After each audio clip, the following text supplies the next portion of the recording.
mi sono trovato con un signore a bordo di una bicicletta che mi chiedeva se stavo attento mentre facevo la manovra, accusandomi di essergli andato addosso e di avergli rovinato la ruota anteriore della bicicletta e chiedendomi un risarcimento danni. Ha creduto per qualche istante di aver urtato un ciclista con il suo furgone, ma anziché consegnare il denaro richiesto è riuscito a mantenere la calma e a chiamare i carabinieri. Vittima del tentativo di raggiro è Alessandro Battistuzzi, 23 anni, tecnico manutentore che si trovava a Castelfranco Veneto per lavoro.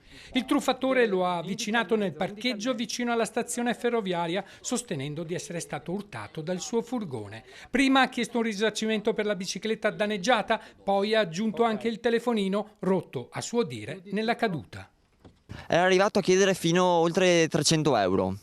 Partendo da? Partendo da anche 110 euro e salendo. Gli ho chiesto addirittura se voleva un pagamento digitale, un bonifico, però lui mi ha detto di no perché aveva fretta. Alessandro ha finto di accettare, proponendo di raggiungere una banca per effettuare un prelievo. Una volta arrivato, ha trovato il modo di contattare i carabinieri e a chiedere il loro intervento.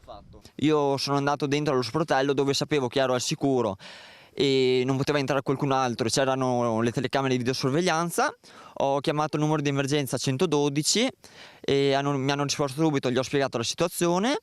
Il truffatore è stato portato in caserma, dove Alessandro Battistuzzi ha sporto denuncia a querela, consegnando ai carabinieri anche i filmati registrati dalla telecamera installata sul suo furgone. Le indagini avviate dai militari di Castelfranco Veneto, anche grazie alle numerose segnalazioni raccolte nelle ultime settimane, hanno portato all'identificazione di un 54enne del posto, ritenuto responsabile di una serie di analoghi episodi avvenuti nella Castellana. È una tecnica nuova, ecco, mi sento di ribadire per l'ennesima volta che non bisogna consegnare il denaro in strada. Dopo la denuncia, l'appello dello stesso Alessandro. Io vorrei lanciare un appello ai telespettatori di Antena 3, se è successo già a qualcun altro, rivolgetevi pure alla stazione dei carabinieri qui di Castelfranco Veneto e non abbiate paura e chiamateli.